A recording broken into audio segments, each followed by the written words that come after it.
Good morning everyone.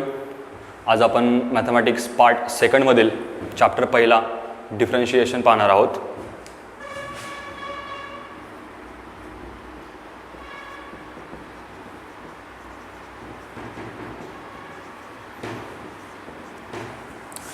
आता differentiation आपण 11वीमध्ये पूर्ण पाहिलेला होता. तर 11वीमध्ये आपण काय पाहिलं होतं, तर डिफरन्शिएशनचे फॉर्म्युले, फर्स्ट प्रिन्सिपल असेल की जो लिमिटवरती डिपेंड होता आणि त्याच्यावरचे एक्झाम्पल आपण पाहिले होते. पण 12वीमध्ये आपण जे पाहणार आहोत ते स्टँडर्ड फंक्शन नसून कंपोजिट फंक्शनचे फॉर्म्युले आणि त्याच्यावरचे एक्झाम्पल्स पाहणार आहोत. सुरुवातीला आपण 11वीचा जो काही पार्ट आहे तो आपण रिकॉल करू आणि त्यानंतर आपण 12वीला आपण सुरुवात करू. आता 11वीमध्ये आपण पाहिलं काय, तर फर्स्ट प्रिन्सिपल पाहिला. आता फर्स्ट प्रिन्सिपल म्हणजे काय की suppose y is equal to f of x be a function. y काय आहे, तर एक फंक्शन आहे. कोणावरती डिपेंड आहे, तर x वरती डिपेंड आहे. ओके, आणि या yचं मला डेरिव्हेटिव्ह घ्यायचं आहे. डेरिव्हेटिव्ह आपण कसं लिहू शकतो, तर dy बाय dx किंवा एफ डॅश ऑफ एक्स या पद्धतीने लिहू शकतो. ओके, तर फर्स्ट प्रिन्सिपल आपल्याला काय सांगत होता, तर dy by dx is equal to म्हणजेच F dash of X is equal to limit at h tends to 0 F of X plus H minus F of X upon H. Okay, तर यामध्ये हा जो h आहे तो h म्हणजे काय, तर या x मधली स्मॉल इन्क्रीमेंट. हा जो h आहे तो हा x मधली काय, तर स्मॉल इन्क्रीमेंट. हा होता आपला फर्स्ट प्रिन्सिपल. ओके, हा काय होता फर्स्ट प्रिन्सिपल. याच्यानंतर आपलं जे डेरिव्हेटिव्ह आहे म्हणजेच वायचं जे डेरिव्हेटिव्ह आहे dy बाय dx हे लिमिटच्या अजून एका फॉर्मवरती डिपेंड आहे. आणि तो फॉर्म म्हणजे कुठला, तर dy by dx is equal to limit at delta x tends to 0 delta y by delta x. बघा, dy by dx is equal to limit at delta x tends to 0 delta y by delta x. आता इथे delta y आणि delta x म्हणजे काय, तर delta y म्हणजे काय, तर y मधली small increment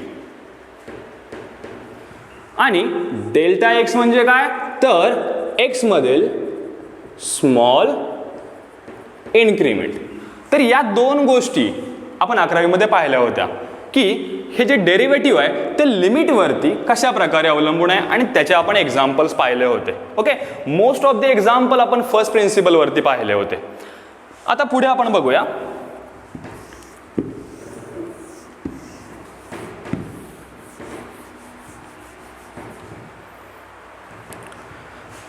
derivative of some standard function.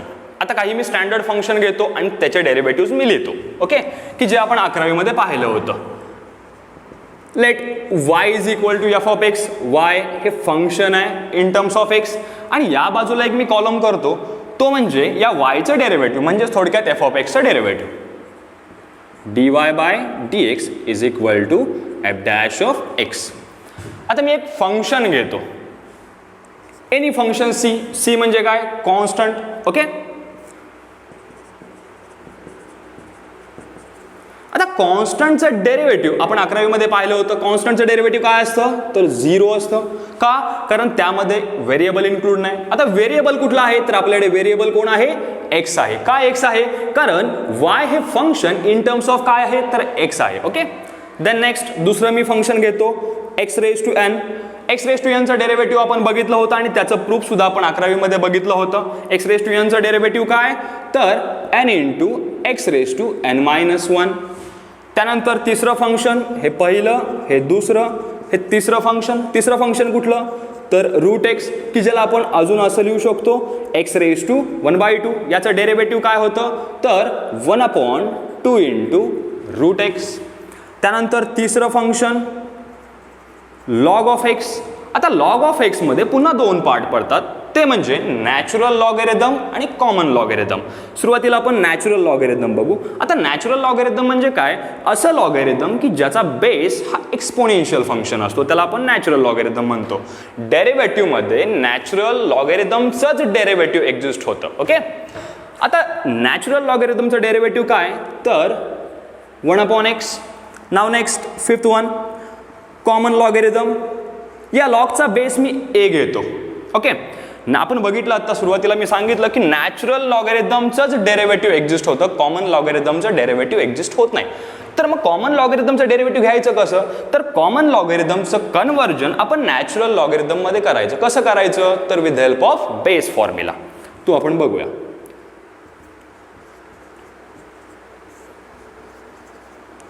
आता या नॅचरल लॉगॅरिथमचं कॉमन लॉगॅरिथमचं कन्व्हर्जन आपण नॅचरल लॉगॅरिथममध्ये केलं.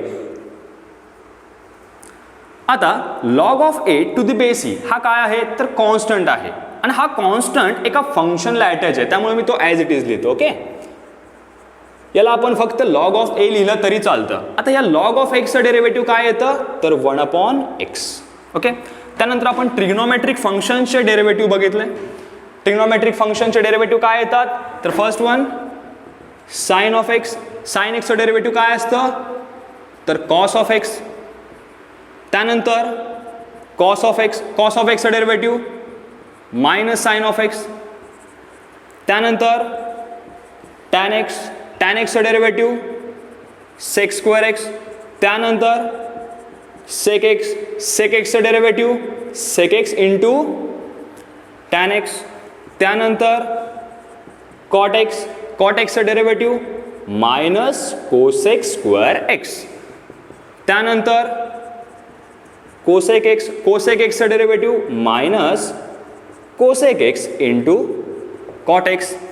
त्यानंतर exponential function E raise to X आणि ई रेस टू एक्सचं derivative E raise to x.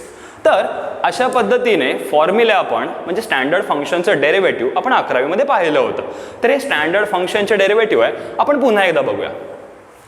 एका बाजूला कॉलम आहे y is equal to f of x आणि नेक्स्ट कॉलम जो आहे तो म्हणजे याचं डेरिव्हेटिव्ह. ओके. सुरुवातीला मी कॉन्स्टंट फंक्शन कन्सिडर केलं. कॉन्स्टंट फंक्शनचं डेरिव्हेटिव्ह काय येतं, तर 0 येतं. का 0 येतं, कारण या कॉन्स्टंट फंक्शनमध्ये आपला जो व्हेरिएबल आहे x with respect two variable जे डेरिव्हेटिव्ह घेतोय विथ रिस्पेक्ट टू एक्स, तो व्हेरिएबल या कॉन्स्टंटमध्ये नाहीये, म्हणून त्याला आपण कॉन्स्टंट फंक्शन म्हणतो आणि या कॉन्स्टंट फंक्शनचं डेरिव्हेटिव्ह 0 येतं. त्यानंतर आपण बघितलं एक्स रेस टू एनचं derivative n into x raise to n minus 1. Next one root x की ज्याला आपण म्हणतो एक्स रेस टू 1/2 त्याचं derivative 1/2 into root x. Next one log of x to the base e याचं derivative 1/x. त्यानंतर common logarithm log of x to the base e की ज्याला आपण पहिल्यांदा सेपरेट केलं आणि त्यानंतर मग त्याचं डेरिव्हेटिव्ह घेतलं. आता सेपरेट केलं कसं, तर with help of base formula. कसं बेस फॉर्म्युला सेपरेट केला, तर log of x to the base एला log of x to the base e upon log of a to the base e अशा पद्धतीने आपण सेपरेट केलं आणि त्यानंतर आपण त्याचं डेरिव्हेटिव्ह घेतलं. डेरिव्हेटिव्ह घेत असताना हा जो बेसचा log of a to the base e हा कॉन्स्टंट आहे आणि तो कोणाला अटॅच आहे, तर एका फंक्शनला अटॅच आहे. त्यामुळे त्याला मी ॲज इट इज ठेवला आणि log of x to the base ईचं डेरिव्हेटिव्ह घेतलं. काय घेतलं, तर 1/x. Next one sine of x. Trigonometric फंक्शनचे आपण डेरिव्हेटिव्ह बघतोय. ट्रिग्नोमेट्रिक फंक्शनमध्ये पहिलं फंक्शन साइन एक्सचं डेरिव्हेटिव्ह कॉस एक्सचं derivative minus sine x. Tan एक्सचं derivative sec square x. Sec एक्सचं derivative sec x into tan x. Cot एक्सचं derivative minus cosec square x. Cosec एक्सचं derivative minus cosec x into cot x आणि शेवटी e raise to x म्हणजे exponential function E raise to एक्सचं derivative E raise to x. तर हे result आपण पाहिले होते.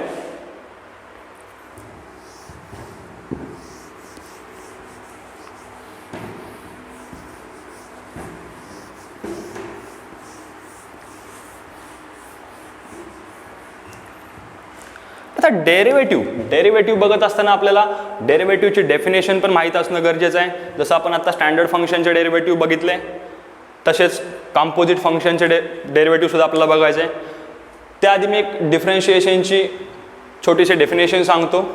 आता डिफरन्शिएशन म्हणजे काय, तर सपोज एखादं फंक्शन किंवा एखादी क्वांटिटी घ्या. Suppose y is equal to f of x be any function आणि या फंक्शनमध्ये झालेला चेंज पण तो चेंज कोणामुळे झाला पाहिजे, त्या फंक्शनमध्ये यूज केलेल्या व्हेरिएबलमुळे झाला पाहिजे. त्याला आपण काय म्हणतो, डेरिव्हेटिव्ह म्हणतो. म्हणजे small change in any quantity with respect to that variable which is used in this function और this quantity is known as differentiation.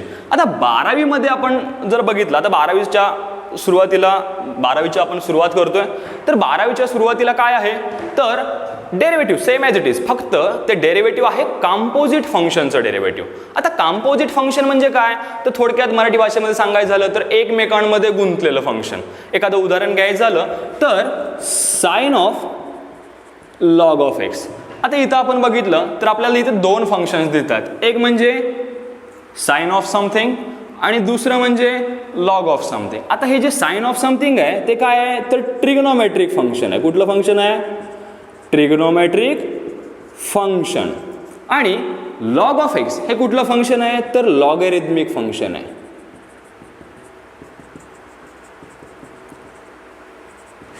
आणि हे दोन फंक्शन एकमेकांमध्ये गुंतलेले आहेत की ज्यांना आपण सेपरेट करू शकत नाही. त्याला आपण काय म्हणतो कंपोजिट फंक्शन म्हणतो. आणि 12वीमध्ये आपल्याला हेच बघायचं आहे.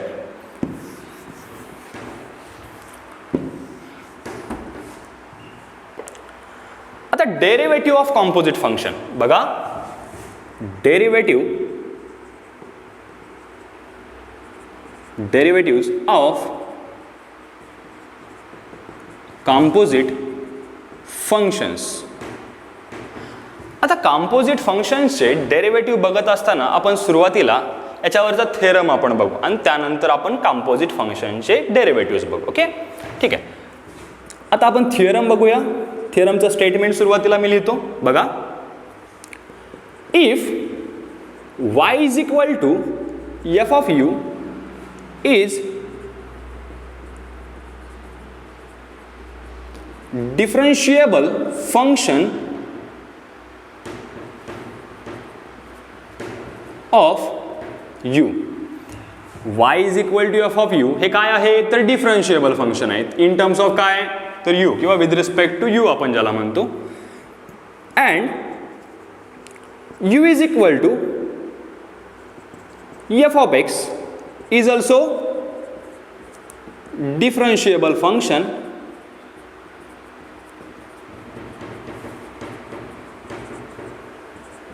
Of x.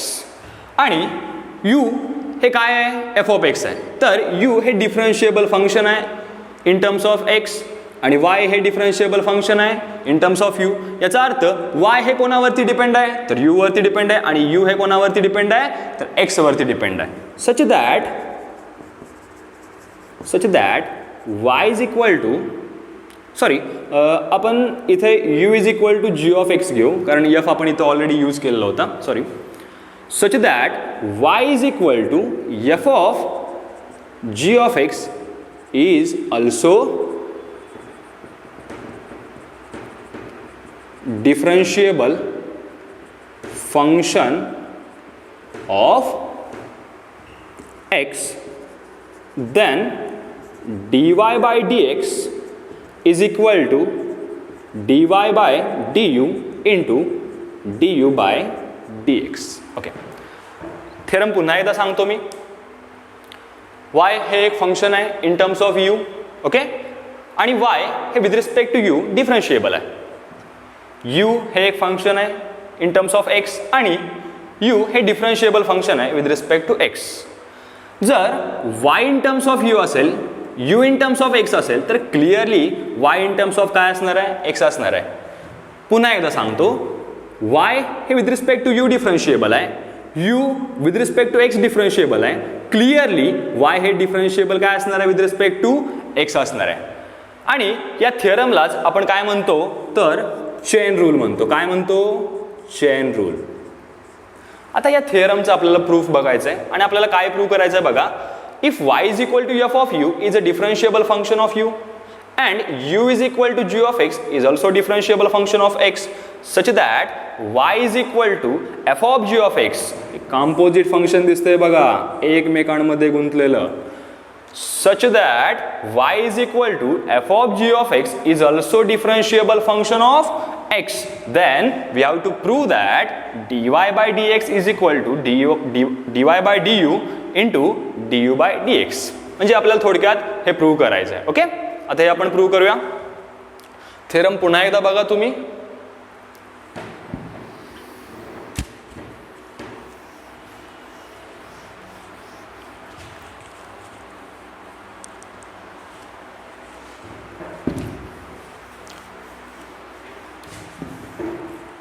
आता आपण थिअरमचं प्रूफ बघू. स्टेटमेंटमध्ये आपण बघितलं होतं, काय पाहिलं होतं, let y is equal to f of u is a differentiable function of u. Okay, मी आता लिहित नाही. and u is equal to g of x be a differentiable function of x. म्हणजे y in terms of u आहे, y differentiable with respect to u आहे, u in terms of x आहे, u differentiable with respect to x आहे. Okay, आता लक्ष द्या.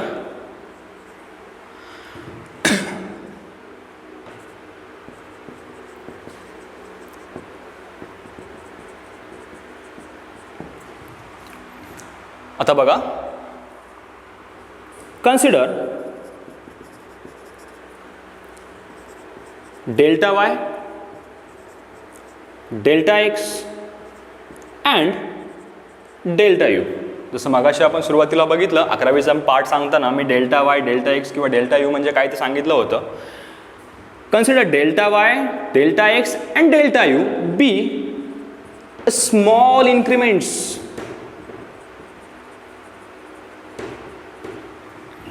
in y, x and u respectively. Okay, and delta y is not equal to 0, delta x is not equal to 0 and delta u is also not equal to 0. आता delta y, delta x आणि delta u ह्या काय आहेत, तर y मधील, x मधील आणि u मधील स्मॉल इन्क्रीमेंट आहेत. आता मी या इक्वेशनला थोडं असं लिहितो बघा, delta y upon delta x is equal to, delta y small increment आहे, डेल्टा एक्स स्मॉल इन्क्रीमेंट आहे. मी LHSच्या न्यूमरेटरला आणि डिनॉमिनेटरला डेल्टा यूने मल्टिप्लाय करतो. बघा, आता मल्टिप्लाय करत असताना मी थोडी ॲडजस्टमेंट करतो. बघा, delta y by delta u, sorry delta y by delta x मी लिहिलाय कसा, तर delta y by delta u into delta u by delta x. Delta u get cancel, we get delta y by delta x. LHS is equal to RHS. Okay, नाव next याला equation मी first देतो. बघा, त्यानंतर मी काय करतो बघा, taking limits on both sides as delta x tends to 0. मी या इक्वेशनच्या LHSला आणि RHSमध्ये लिमिट घेतो आणि त्या लिमिटचा लिमिट पॉईंट काय असेल, तर डेल्टा एक्स टेन्स टू 0. बघा, आता limit at delta x tends to 0, delta y by delta x is equal to limit at delta x tends to 0, delta y by delta u into limit at delta x tends to 0, delta u by delta x. Okay, मी सुरुवातीलाच घेतलंय बघा, delta y is not equal to 0, delta x is not equal to 0, delta u is not equal to 0. जर आपण delta y, delta x आणि delta U जर equal to 0 consider केलं तर क्लिअरली आपलं डेरिव्हेटिव्ह एक्झिस्ट होणार नाही. म्हणून मी काय केलं, is not equal to 0 quantity घेतल्या. ओके, आता पुढे बघू.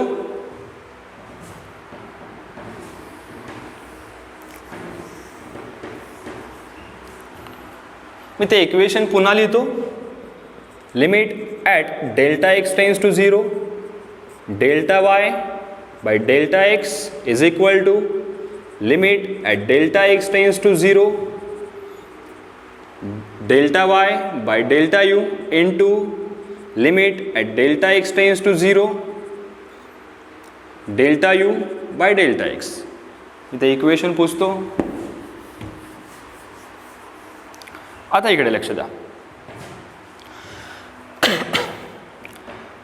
LHS मध्ये काय आहे, तर limit at delta x tends to 0, delta y upon delta x is equal to, आणि RHS मध्ये काय आहे, तर limit at delta x tends to 0, delta y upon delta u into limit at delta x tends to 0, delta u upon delta x. आता सुरुवातीला मी बघितलेलं बघा, y हे काय आहे, तर फंक्शन आहे. y हे कोणावरती डिपेंड आहे, तर क्लिअरली u वरती डिपेंड आहे. बरोबर आहे. आणि आपण दुसरं एक फंक्शन कन्सिडर केलेलं, कोणतं फंक्शन, तर u is equal to g of x. U हे फंक्शन कोणावरती डिपेंड आहे? एक्सवरती डिपेंड आहे. म्हणजे जसा जसा एक्स चेंज होईल तशी तशी यूची व्हॅल्यू चेंज होईल. क्लिअरली जर माझा एक्स किंवा माझा डेल्टा एक्स जर 0कडे गेला तर क्लिअरली माझा डेल्टा यू सुद्धा काय होणार आहे? 0कडे जाणार आहे. का? कारण यू हे कोणावरती डिपेंड आहे? तर एक्सवरती डिपेंड आहे. बघा, as delta x tends to 0 then clearly delta u tends to 0. आता मी या इक्वेशनमध्ये थोडा चेंज करतो. बघा, limit at delta x tends to 0 delta y by delta x is equal to limit. आता इथे बघितलं बघा, as delta x tends to 0 जर डेल्टा एक्स टेन्स टू 0 असेल तर क्लिअरली डेल्टा यू सुद्धा काय असणार आहे? टेन्स टू 0 असणार आहे. मग मी इथे काय घेतो? डेल्टा यू टेन्स टू 0 घेतो. का घेतो? कारण इथे फंक्शन कुठला आहे? डेल्टा यू आहे. Okay, delta y by delta u into limit delta x tends to 0 delta u by delta x. आता आपण 11वीच्या सुरुवातीला तुम्हाला जेव्हा सांगत होतो 11वीचा पार्ट तेव्हा आपण सांगितलेलं बघा, limit at delta x tends to 0 delta y by delta x is equal to काय असतं? तर d y by d x असतं. काय असतं? D y by d x. Same as it is इथे बघा, same as it is limit at delta x tends to 0 delta y by delta x काय येणार याच्या जागी? D y by d x. Clearly limit at delta u tends to 0 delta y by delta u याच्या ठिकाणी काय येणार? With help of this formula काय येणार? तर d y by d u into clearly limit at delta x tends to 0 delta u by delta x या ठिकाणी काय येणार? या फॉर्म्युल्याच्या सहाय्याने तर d u by dx and which is required proof of this theorem. आपला थिअरम काय होता बघा, y is equal to f of u म्हणजे y हे फंक्शन आहे u वरती डिपेंड असलेलं. ओके, दुसरं एक फंक्शन आपण कन्सिडर केलेलं, कुठलं फंक्शन होतं? u is equal to g of x म्हणजे u हे कोणावरती डिपेंड होतं? x वरती डिपेंड होतं. तसेच आपल्याला त्या दोन फंक्शनवरून एक कंपोजिट फंक्शन मिळालं. कोणतं कंपोजिट फंक्शन मिळालं? तर y is equal to f of g of x. सुरुवातीला बघितलं y is equal to f of u म्हणजे y u वरती depend, u is equal to g of x, u हे x वरती डिपेंड. क्लिअरली y हे कोणावरती depend आहे? तर x वरती डिपेंड आहे. आणि थिअरम काय सांगतो आपल्याला? तर d y by d x is equal to d y by d u into d u by d x, की जे आपण आत्ता प्रूव्ह केलं. ओके, आता या स्टँडर्ड फंक्शन जे स्टँडर्ड फंक्शनचे मगाशी आपण फॉर्म्युला बघितले. आता हे जे कंपोजिट फंक्शन आहे त्या कंपोजिट फंक्शनचे काही रिझल्ट्स आहेत, काय फॉर्म्युला आहेत. आपण सुरुवातीला प्रॉपर्टी बघू आणि जे फॉर्म्युला आहेत ते आपण नेक्स्ट लेक्चरला बघू. ओके, आता आपण प्रॉपर्टी बघूया. काही बेसिक प्रॉपर्टी आहेत बघा. Let u and v be functions in terms of x. u आणि v हे दोन फंक्शन्स आहेत, इन टर्म्स ऑफ x आहेत. आणि y हे एक फंक्शन घेतलं की जे u आणि v दोघांवरती डिपेंड. ओके, फक्त मी घेताना मी त्यांची ॲडिशन आणि सबट्रॅक्शन घेतलं. बघा, y हे फंक्शन u आणि v दोघांवरती डिपेंड आहे. तर मी याचं डेरिव्हेटिव्ह घेतलं तर काय येईल बघा, d y by d x is equal to काय येणार? तर d u by d x plus minus d v by d x. म्हणजे थोडक्यात सांगायचं झालं तर ॲडिशन किंवा सबट्रॅक्शनमध्ये डेरिव्हेटिव्हचं काय होतं? सेपरेशन होतं. म्हणजे y is equal to u plus minus v याचं डेरिव्हेटिव्ह घेतलं तर काय येतं? D y by d x is equal to d u by d x plus minus d v by d x. ही होती आपली पहिली प्रॉपर्टी. दुसरी प्रॉपर्टी, आपलं function y same as it is. y हे फंक्शन u आणि v दोघांवरती depend आहे, पण ते कुठल्या स्वरूपामध्ये डिपेंड आहे बघा? u into V. म्हणजे ह्या दोन फंक्शनचं इथे काय आहे तर प्रोडक्ट आहे. इथे काय होतं ॲडिशन आणि सबट्रॅक्शन, इथं काय आहे प्रोडक्ट. आता प्रोडक्टमध्ये आपल्याला माहित आहे प्रोडक्ट रूल की जो आपण 11वीमध्ये बघितला होता. प्रोडक्ट रूल काय सांगतो तुम्हाला, LHS मध्ये जर आपण dy/dx लिहिलं तर प्रोडक्टमध्ये काय सांगतं बघा, d/dx of u into v and again is equal to, म्हणजे पहिलं फंक्शन ॲज इट इज, दुसऱ्याचं डेरिव्हेटिव्ह, ओके, प्लस दुसरं फंक्शन ॲज इट इज, पहिल्याचं डेरिव्हेटिव्ह, ओके. आणि याला आपण म्हणतो प्रोडक्ट रूल, ओके. बघा पुन्हा एकदा, y हे फंक्शन होतं, पुन्हा दोन फंक्शनवरती डिपेंड होतं, पण ते दोन फंक्शन कुठल्या स्वरूपामध्ये होते, u इंटू व्ही या स्वरूपामध्ये होते. तर यांचं डेरिव्हेटिव्ह आपण बघितलं, कसं बघितलं तर dy/dx इज इक्वल टू काय बघितलं, पहिलं फंक्शन, हे जे पहिलं फंक्शन आहे ते as it is into dv/dx दुसऱ्या फंक्शनचं डेरिव्हेटिव्ह प्लस दुसरा फंक्शन म्हणजे v ॲज इट इज पहिल्या फंक्शनचं डेरिव्हेटिव्ह, आणि याला नाव आहे प्रोडक्ट रूल. आता तिसरी प्रॉपर्टी, बेसिक प्रॉपर्टी आहे y is equal to u upon v. पुन्हा आपला जो y आहे तो पुन्हा दोन फंक्शनवरती डिपेंड आहे. कुठले दोन फंक्शन की जे इन टर्म्स ऑफ काय आहेत, x आहेत. फक्त इथे त्या दोन फंक्शनचं काय आहे, डिवायडेशन आहे.